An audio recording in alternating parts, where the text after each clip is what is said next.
What's up guys, it's Chris with Irene Iron Fitness, and today I'm going to make a pantry chili skillet. If you're digging deep in your pantry and want a recipe, keep watching.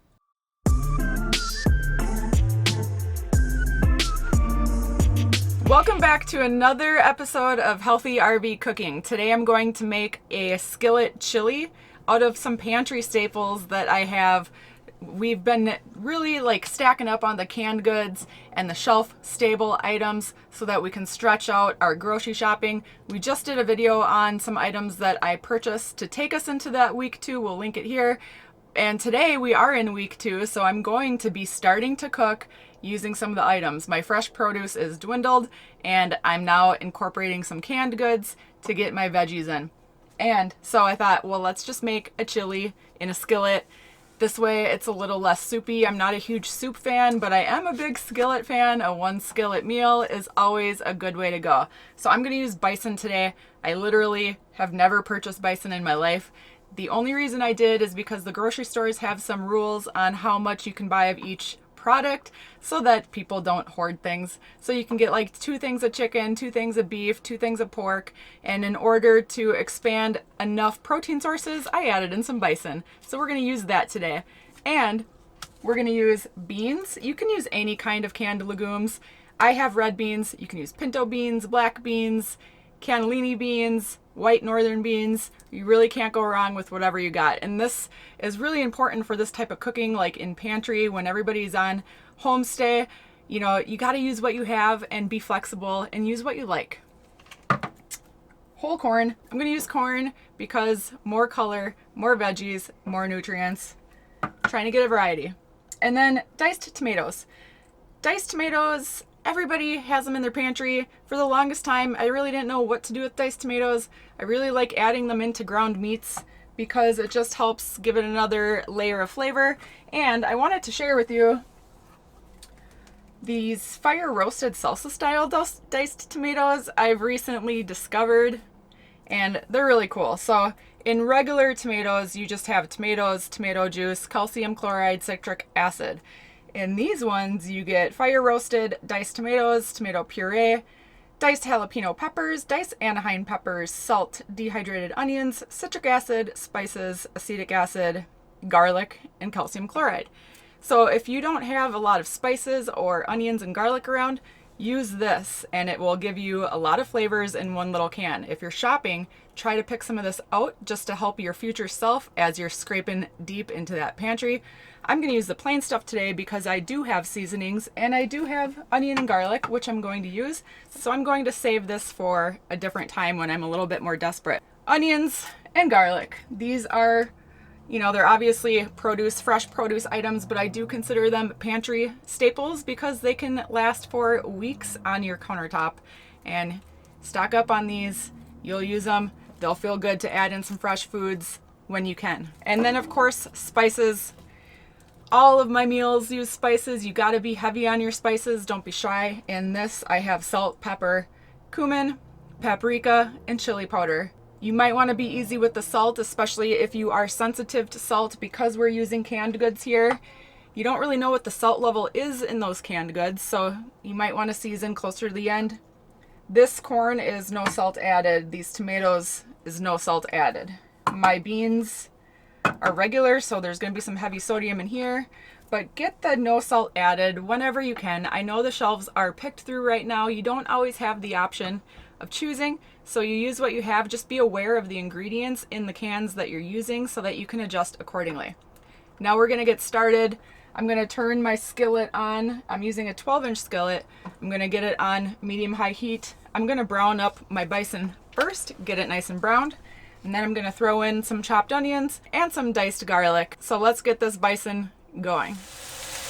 The bison is almost cooked through. There's a little bit of pink in there, but it's nice and crumbly. I'm going to add in my onion right now. This is half of a white onion, chopped pretty fine. And just get it all in there and mix it together. And I should have mentioned in the beginning that you could do this recipe with beef. In fact, I expect most people to be using beef for this. I don't think a lot of people go out and buy bison.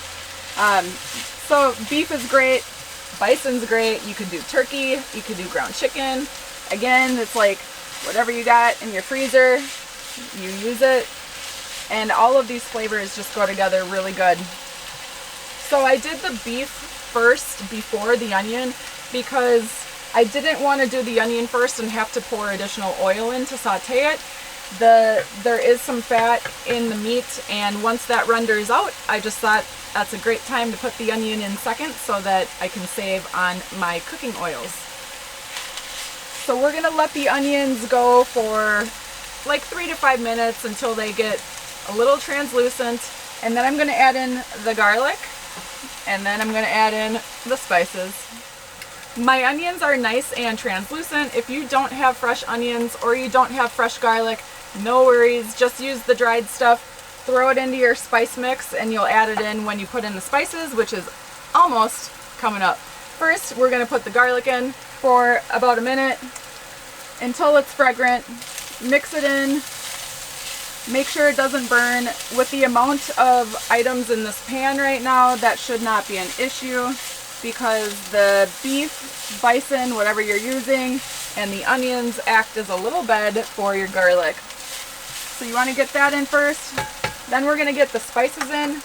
I like to do the spices at this stage because that way I can see when the meat has been fully cooked through, and I can see when the onion is at a translucent point that I like.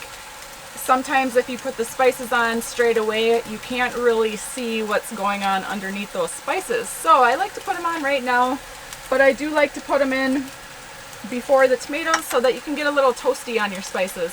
So mix this in. And again, if you are sensitive to salt, I would leave the salt out. I have my salt in there right now. And as soon as it hits the pan, you can feel the peppers from that chili powder smoking up the air. That's great. If you like even more spice, add in some cayenne peppers. The spices have been thoroughly mixed in. Everything smells amazing. Time to add in the tomatoes. We're gonna get some liquid in there. The liquid is gonna help deglaze the pan, and it's also going to help all of those delicious spices settle into your meat and really get everything swimming together.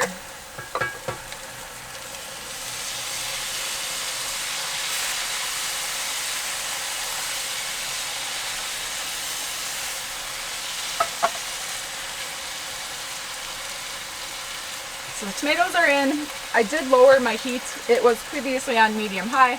Now I'm using medium. And this is nice and thick.